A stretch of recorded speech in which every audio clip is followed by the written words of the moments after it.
Hello and welcome to the channel. My name is Annalisa and this is going to be my January half wrap up.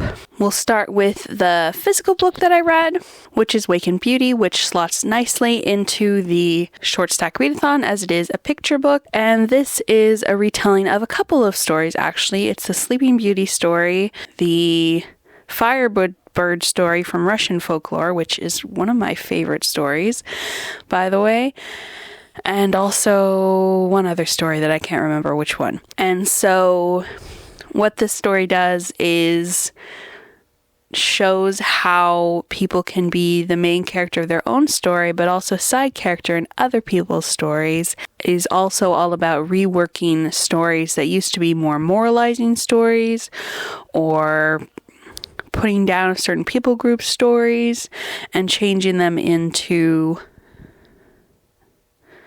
something that reflects our values, and I really enjoy that. Like a lot of fairy tales and a lot of picture books, it's told kind of in verse, and I would say is told more than shown, which I don't mind. In a fairy tale, showing and telling both have their places in different types of works and within the same work. 5 stars to that. That's one of the books that I got when Haymarket Books was having a sale. Then we have a bunch of romances.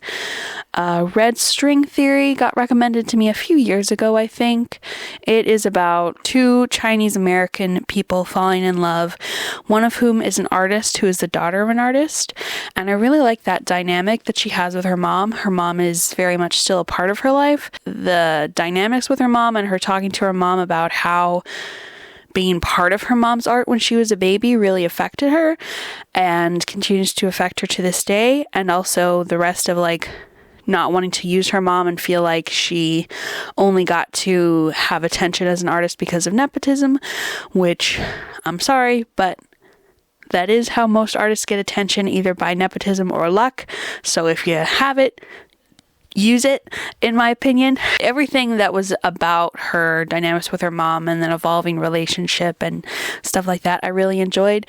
The relationship with the hero, I didn't really care for as much. A lot of it is about their talking back and forth about and debating about fate versus science, or fate versus the choices you make, what is in control of your life. And I don't give a rip about that conversation because I've heard it 10 million, 20 times because I'm a Christian, and people talk about whether, God being in control of your life or you being in control of your life. And I have already made up my mind about that, and I don't care to hear any more debate about it. Because I'm so used to it, I find it boring. But other people who are not so used to it might enjoy that a lot more. I didn't really feel a lot of chemistry between the main characters, so it was kind of lackluster for me in that area, but the relationship between the MC and her mom really saved it for me. 4 stars. Holly Jolly Ever After is another book by Sierra Simone and Julie Murphy, who are kind of doing a little series together, all set in this Christmas town where people make movies about Christmas. And there's fat rep in these books. In this case, the hero is fat and they are very spicy. And I like this one a fair amount. I actually liked it better than the first one that I read. This one is a lot about the heroine coming out of purity culture and coming out of conservative Christianity in general, and discovering that that is not what she believes in anymore and not what she's going to accept anymore. And that's very much my vibe. So I was very excited for that when I heard Olivia Savannah talking about it. So that's why I picked it up, and it definitely has lots of that in it. I really enjoyed those conversations. This does have a trope that a lot of people really don't like. I don't mind that trope. The trope that kind of transitioned us from part 1 to part 2. I don't mind it. I actually kind of like it because I find it interesting, the different ways that people do it. But a lot of people really hate this trope, so check your tropes if you have strong feelings about them. It will be down in the content warnings because it is the type of trope that could use a content warning as well, which will be in the bottom of the description box. I enjoyed the spice a fair amount, and I really enjoyed the sweetness and the caring between the characters, which particularly evolves in part 2. So I enjoyed that a lot. 4 stars. The Princess Stakes is about an Indian British woman who has been raised in India with a British mom and a dad who is a Maharaja, and so she's the princess in question, and she fell in love with a young British soldier. He's in the Navy, but he also has quit the Navy and just works on his own as a shipping person by the time most of the novel takes place, but they are not allowed to get married when they're teenagers and have some big hurt feelings over this, but reunite when she has to flee because her cousin has assassinated the rest of her family, and she's worried about being assassinated herself, and she needs to get out of India as quickly as possible. She happens to accidentally board this young man's ship she had been in love with, and it goes from there. And I liked it quite a bit. It's quite a bit more anti-colonial and anti-racist than you will find in most of your historical romances set in this period. It is by a biracial woman from Trinidad, and I would read more from this author. 4 stars. Oath of the Wolf is the second book in a trilogy by Elizabeth Wheatley, who I found on YouTube a while ago, and I really enjoyed the first book, so I got this book, and I really enjoyed it too. The whole trilogy follows the story of a sorceress who escapes a unpleasant marriage, divorces that husband, and quickly gets a new husband who's as far from a throne as possible so that she will not be a threat to her cousin, the king, and also so that her mother cannot use her to take over the throne of her cousin, because her mother's kind of evil and very power hungry and wants to use this sorceress in her schemes. And the guy she marries to get distance from the throne is a really nice guy, and they have a romance. And he also has connections to some Viking type people across the sea,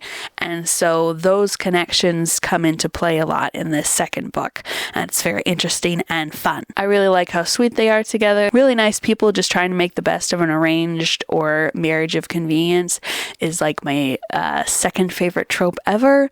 So I really like I could read unlimited books with this trope. I never seem to get tired of it. So I really enjoy that. And I also really enjoy the historical setting because it's a lot of fun. 5 stars. Then 1 nonfiction, The Cost of Being Undocumented, which is all about it's kind of like a case study of one person who is undocumented, who shares her story and all the ways that this country has, which is the US, has exploited her labor and cost her emotionally, but also a lot fiscally, all the taxes she has to pay, but then doesn't get any of the social services from it, and etc., etc. It also really explains how undocumented people pay taxes. The government is happy to take their taxes in the meantime. That was very interesting, and also basically the process of how she came to the U.S. and her early years of being in the U.S. and being undocumented and all the ways she was taken advantage of and hurt and afraid because of being undocumented, and the way the government treats undocumented people. It was very interesting, and I highly recommend it to anyone right now because it's very relevant, but also if you're particularly interested in that, this was extremely informative. 5 stars. Then a middle grade, Vanya and the Wild Hunt. This is about an Indian British girl. This is a fantasy, so her parents left India, I believe, because of the kind of bad magical stuff that was going on. At least one of them did. But because some of that bad magical stuff followed them to Britain, they're going to send their daughter Vanya back to India to a magic school where the magic school itself will protect her, and they will also teach her about magic so that she can be more aware and kind of protect herself to an extent. And so it's got a magical school. It's got gay godfathers. They were my favorite characters. They were so sweet. She makes some friends with some other kids, and there's magical stuff going on. And I really liked how this handled, there are really responsible adults in this kid's life, but she's still kind of having the looming threat of magic around her, but still feels safe and protected by these adults. And it's only when, for some reason, these adults are unable to protect her for very good reason that she actually gets a dangerous adventure. So I really liked how the adult problem was handled in this middle grade book. 5 stars. This is the beginning of a series, so I hope to continue it later on. Then I also read 2 J.D. Robb books, the most recent ones that I hadn't read yet. I don't really promote them on this channel because they're very propaganda. But they are also some of my favorite books, so I read those too. And that brings me up to 9 books so far, and we have about 10 days left in the month. So hopefully I'll get more short stack type books done in those last 10 days, and have a good time. Thank you so much for watching. If you'd like to leave an emoji, how about something orange? And I'll see you in the next video. Bye!